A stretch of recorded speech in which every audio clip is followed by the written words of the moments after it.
আকাশবাণী খবর পড়ছি সুস্মিতা সেন। বিশেষ বিশেষ খবর হলো, প্রধানমন্ত্রী নরেন্দ্র মোদী আজ কেরালার তিরুবনন্তপুরমে দেশের প্রথম সেমি অটোমেটেড ভিজিনজাম আন্তর্জাতিক বন্দর জাতির উদ্দেশ্যে উৎসর্গ করবেন। অন্ধ্রপ্রদেশের অমরাবতীতে একাধিক উন্নয়নমূলক প্রকল্পের সূচনা ও শিলান্যাসের কর্মসূচি রয়েছে তাঁর। প্রধানমন্ত্রী বলেছেন, চলচ্চিত্র প্রযোজনা, ডিজিটাল কন্টেন্ট, গেমিং, ফ্যাশন, সঙ্গীত এবং লাইভ কনসার্টের জন্য ভারত বর্তমানে একটি বিশ্বব্যাপী কেন্দ্র হিসেবে আত্মপ্রকাশ করেছে।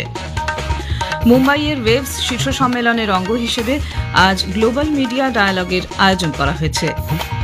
লোকসভার অধ্যক্ষ ওম বিড়লা বিজেপি সাংসদ সঞ্জয় জয়সওয়ালকে 2025-26 সালের জন্য এস্টিমেট কমিটির চেয়ারপারসন নিযুক্ত করেছেন। গঠিত হয়েছে 22 সদস্যের পাবলিক আন্ডারটেকিং কমিটিও। পশ্চিমবঙ্গে চলতি বছরের মাধ্যমিক পরীক্ষার ফল প্রকাশিত হবে আজ। জয়পুরে আইপিএল ক্রিকেটে গতকাল মুম্বাই ইন্ডিয়ান্স 100 রানে রাজস্থান রয়্যালসকে পরাজিত করেছে। আজকের ম্যাচে গুজরাট টাইটান্স সানরাইজার্স হায়দ্রাবাদের বিরুদ্ধে খেলবে। আসছি বিস্তারিত খবরে। প্রধানমন্ত্রী নরেন্দ্র মোদী আজ অন্ধ্রপ্রদেশের অমরাবতীতে 58,000 কোটি টাকার একগুচ্ছ উন্নয়নমূলক প্রকল্পের শিলান্যাস, সূচনা ও জাতির উদ্দেশ্যে উৎসর্গ করবেন। তার প্রতিশ্রুতি অনুযায়ী দেশে বিশ্বমানের পরিকাঠামো এবং যোগাযোগ ব্যবস্থা নিশ্চিত করতে প্রধানমন্ত্রী অন্ধ্রপ্রদেশে 7টি জাতীয় সড়ক প্রকল্পের উদ্বোধন করবেন। পাশাপাশি 6টি জাতীয় সড়ক প্রকল্প এবং একটি রেল প্রকল্পের শিলান্যাস করবেন তিনি। শ্রী মোদী 11,240 কোটি টাকার বেশি মূল্যের বেশ কিছু পরিকাঠামো প্রকল্পের শিলান্যাস করবেন। এর মধ্যে রয়েছে বিধানসভা, হাইকোর্ট, সচিবালয় এবং অন্যান্য প্রশাসনিক ভবন ও 5,200 পরিবারের জন্য আবাসন তৈরির মতো প্রকল্প। এছাড়াও প্রধানমন্ত্রী অন্ধ্রপ্রদেশের নাগায়ালাঙ্কায় প্রায় 1,460 কোটি টাকা ব্যয়ে ক্ষেপণাস্ত্র পরীক্ষা কেন্দ্রের ভিত্তিপ্রস্তর স্থাপন করবেন।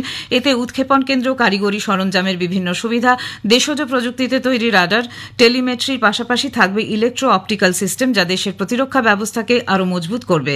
বিশাখাপত্তনমের মধুরাওয়াড়ায় শ্রী মোদী একটি মলের শিলান্যাস করবেন। প্রধানমন্ত্রী আজ কেরালা তিরুবনন্তপুরমে দেশের প্রথম সেমি অটোমেটেড ভিজিনজাম আন্তর্জাতিক বন্দর জাতির উদ্দেশ্যে উৎসর্গ করবেন। শ্রী মোদী গত সন্ধ্যায় দুদিনের সফরে কেরালা পৌঁছন। প্রধানমন্ত্রী সকালে বন্দরের কাজকর্ম পরিচালনার ভবনটি ঘুরে দেখবেন, প্রত্যক্ষ করবেন সেখানকার কন্ট্রোল সিস্টেম বা নিয়ন্ত্রণ ব্যবস্থা। প্রধানমন্ত্রীর আজ বিকেলেই দিল্লি ফেরার কথা। উল্লেখ্য, ভিজিনজাম বন্দরের প্রথম পর্যায়ের মূল অংশ তৈরির কাজ শেষ হয় 2024-এর ডিসেম্বর মাসে। এবার ওয়েবসের খবর।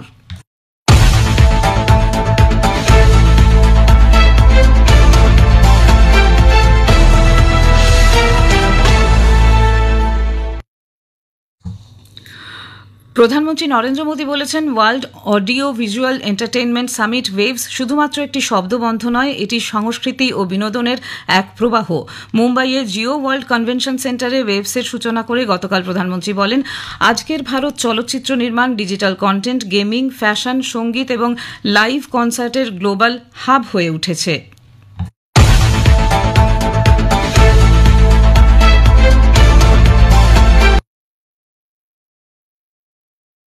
आज Bharat film production, digital content, gaming, fashion और म्यूजिक का ग्लोबल हब बन रहा है। लाइव कंसर्ट से जुड़ी इंडस्ट्री के लिए अनेक संभावनाएं हमारे सामने हैं। आज ग्लोबल एनिमेशन मार्केट का साइज $430 बिलियन से ज्यादा का है। अनुमान है कि अगले 10 सालों में ये डबल हो सकता है। প্রধানমন্ত্রী বলেন, ভারতের গল্প বলার ঐতিহ্য দেশকালের সীমানা পেরিয়ে মানুষের আবেগ এবং সম্পর্ককে এক অর্থবহ স্থানে উন্নীত করেছে। বিশ্বের তৃতীয় বৃহত্তম অর্থনীতির দেশ হয়ে ওঠার পথে ভারত দ্রুত গতিতে এগোচ্ছে বলেও উল্লেখ করেন তিনি।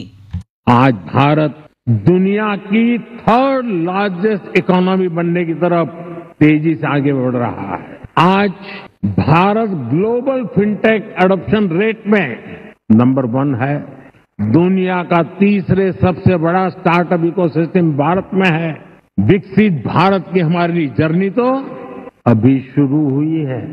भारत बिलियन प्लस आबादी के साथ साथ बिलियन प्लस स्टोरीज का भी देश है। প্রধানমন্ত্রী বলেন, ওয়েভস প্ল্যাটফর্মে ক্রিয়েট ইন ইন্ডিয়ার মাধ্যমে সারা বিশ্ব ভারতের ঐতিহ্যপূর্ণ কাহিনী ভাণ্ডারের সন্ধান পাবে। 4 দিনব্যাপী এই শীর্ষ সম্মেলনের মূল ভাবনা হল কানেক্টিং ক্রিয়েটার্স, কানেক্টিং কান্ট্রি। গতকালই প্রধানমন্ত্রী মুম্বাইয়ে এই শীর্ষ সম্মেলনের সূচনা করেন। মুম্বাইয়ে ওয়েবস শীর্ষ সম্মেলনের অঙ্গ হিসেবে ভারত এবার প্রথম আজ বিশ্বজনীন গণমাধ্যমের মতবিনিময়ের অনুষ্ঠান গ্লোবাল মিডিয়া ডায়ালগের আয়োজন করেছে। এই অনুষ্ঠান গণমাধ্যম ও বিনোদনের বিশ্ব মানচিত্রে ভারতের সংযুক্তির ক্ষেত্রে এক মাইল ফলক। বিদেশ মন্ত্রকের সহযোগিতায় তথ্য ও সম্প্রচার মন্ত্রক এই অনুষ্ঠানের আয়োজন করেছে। সমগ্র এশিয়া, ইউরোপ, আফ্রিকা এবং আমেরিকার প্রতিনিধি দল সহ 60টির বেশি দেশ এই অনুষ্ঠানে অংশ নেবে। রাশিয়া, জাপান, ব্রিটেন, মিশর, সৌদি আরব সহ আরও বেশ কয়েকটি দেশের মন্ত্রী পর্যায়ের ও শীর্ষ আধিকারিক পর্যায়ের প্রতিনিধিত্ব থাকছে এই অনুষ্ঠানে। বিশ্বজনীন গণমাধ্যমের পরিসরে সক্ষমতা গড়ে তোলার ও আন্তর্জাতিক সহযোগিতায় উৎসাহ দানের পাশাপাশি চলতি সর্বোত্তম রীতির আরও প্রসার ঘটানো, বিভিন্ন নীতির মধ্যে সামঞ্জস্য সাধনের পথ খতিয়ে দেখা এই গ্লোবাল মিডিয়া ডায়ালগের মূল লক্ষ্য। বিদেশমন্ত্রী ড এস জয়শঙ্কর মুম্বাইয়ে ওয়েবস শীর্ষ সম্মেলন 2025-এর ফাঁকে গতকাল ইন্দোনেশিয়ার সংস্কৃতি মন্ত্রী ফাদলি জোনের সঙ্গে সাক্ষাৎ করেন। এক সোশ্যাল মিডিয়া পোস্টে ড জয়শঙ্কর বলেছেন, ভারত ও ইন্দোনেশিয়ার অংশীদারিত্বের একটি মূল উপাদান হল সৃজনশীল শিল্প এবং সাংস্কৃতিক বিনিময়।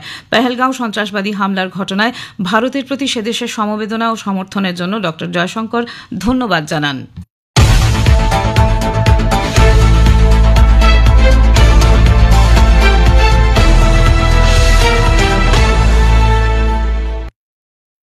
স্বরাষ্ট্রমন্ত্রী অমিত শাহ বলেছেন যে সরকার পেহেলগাঁও সন্ত্রাসী হামলায় জড়িত কাউকেই ছাড় দেবে না। বড়ো নেতা উপেন্দ্রনাথ ব্রহ্মার মূর্তি উন্মোচন এবং তার মৃত্যুবার্ষিকী উপলক্ষে একটি রাস্তা তার নামে উৎসর্গ করার পর এক সমাবেশে গতকাল ভাষণ দিতে গিয়ে স্বরাষ্ট্রমন্ত্রী বলেন, কেবল 140 কোটি ভারতীয়ই নয়, সমগ্র বিশ্ব এই লড়াইয়ে ভারতের পাশে দাঁড়িয়েছে। দেশের প্রতিটি ইঞ্চি থেকে সন্ত্রাসবাদকে মূলোৎপাটন করার সরকারের সংকল্প পুনর্ব্যক্ত করে শ্রী শাহ বলেন যে সন্ত্রাসবাদের বিরুদ্ধে লড়াই অব্যাহত থাকবে এবং যারা এই হামলা চালিয়েছে তাদের উপযুক্ত জবাব দেওয়া হবে। তিনি আরও বলেন যে আসাম বোডোল্যান্ডের জনগণকে গ্রহণ করে এবং বোডোল্যান্ড আসামকে গ্রহণ করে। শ্রী শাহ আরও জোর দিয়ে বলেছেন যে 9 মাস ধরে বিস্তারিত আলোচনার পর 2020 সালে বোডো চুক্তি স্বাক্ষরিত হয়েছিল এবং সমস্ত মানুষ আজ তাদের অস্ত্র রেখে মূলধারায় যোগ দিয়েছে। খবর শুনছেন আকাশবাণী থেকে। লোকসভার অধ্যক্ষ ওম বিড়লা বিজেপি সাংসদ সঞ্জয় জয়সওয়ালকে 2025-26 সালের জন্য এস্টিমেট কমিটির চেয়ারপারসন নিযুক্ত করেছেন। শ্রী বিড়লা গতকাল 30 সদস্যের এই কমিটি গঠন করেন এবং কমিটির কার্যকালের মেয়াদ শেষ হবে আগামী বছর 30 এপ্রিল। কমিটির সদস্যদের মধ্যে রয়েছেন লোকসভার সাংসদ বিজেপির পিপি চৌধুরী এবং রাজীব প্রসাদ রুড়ি, কংগ্রেসের কুমারী শৈলজা এবং দীপেন্দর সিং হুডা, সমাজবাদী পার্টির অবধেশ প্রসাদ, তৃণমূল কংগ্রেসের কল্যাণ বন্দ্যোপাধ্যায়, ডিএমকের দয়ানিধি মারান এবং শিবসেনার উদ্ধব ঠাকরে গোষ্ঠীর অরবিন্দ সাওয়ান্ত। ওম বিড়লা এদিন বিজেপি সাংসদ বৈজয়ন্ত পান্ডাকে 2025-26-এর জন্য পাবলিক আন্ডারটেকিংস কমিটির চেয়ারপারসন নিযুক্ত করেন। 22 সদস্যের এই কমিটিতে লোকসভার 15 এবং রাজ্যসভার 7 জন সাংসদ রয়েছেন। নির্বাচন কমিশন ভোটার তালিকা আরও নির্ভুল করতে এবং নাগরিকদের জন্য ভোটদান প্রক্রিয়া আরও সহজতর করার লক্ষ্যে নতুন উদ্যোগ নিয়েছে। কমিশন এখন থেকে ভারতের রেজিস্ট্রার জেনারেলের কাছ থেকে বৈদ্যুতিন উপায়ে মৃত্যু নিবন্ধনের তথ্য সংগ্রহ করবে। এর ফলে নির্বাচনী নিবন্ধন কর্মকর্তা বা ইআরওরা সঠিক সময়ে তথ্য পাবেন। বুথ স্তরের আধিকারিক বিএলওর 7 নম্বর ফর্ম দ্বারা আনুষ্ঠানিক অনুরোধের অপেক্ষা না করেই পরিদর্শন করে তথ্য যাচাই করতে সক্ষম হবে। কমিশন ভোটপত্র ও বিএলওদের পরিচয়পত্রের নকশাতেও পরিবর্তন করেছে। উত্তরাখণ্ডে কেদারনাথ মন্দিরের দরজা আজ সকাল 7টায় ভক্তদের জন্য খুলে যাচ্ছে। সামরিক ব্যান্ড ও ভক্তিপূর্ণ মন্ত্রোচ্চারণে বাবা কেদারনাথের পূজার্চনার পঞ্চমুখী চাল বিগ্রহ উৎসবের দোলা আগেই ধামে এসে পৌঁছেছে। 10,000-এর বেশি পুণ্যার্থী ইতোমধ্যেই এই পবিত্র তীর্থস্থানে পৌঁছেছেন। কেদারনাথ তীর্থযাত্রা সুষ্ঠু ও নির্বিঘ্ন রাখতে নিরাপত্তা, পরিচ্ছন্নতা, যান চলাচল এবং স্বাস্থ্য পরিষেবার ক্ষেত্রে ব্যাপক বন্দোবস্ত করা হয়েছে। পশ্চিমবঙ্গে চলতি বছরের মাধ্যমিক পরীক্ষার ফল প্রকাশ হবে আজ সকাল 9টায় সাংবাদিক সম্মেলন করে আনুষ্ঠানিকভাবে ফল ঘোষণা করবেন পর্ষদ সভাপতি রামানুজ গঙ্গোপাধ্যায়। সকাল 9:45 থেকে www.bcsedata.com, indiaresults.com, results.shiksha, fastresults.in, edutips.in ইত্যাদি ওয়েবসাইট এবং WBSE অ্যাপে ফল জানা যাবে। স্কুলগুলি পর্ষদের বিভিন্ন ক্যাম্প অফিসে মার্কশিট ও শংসাপত্র সংগ্রহ করতে পারবে সকাল 10টা থেকে।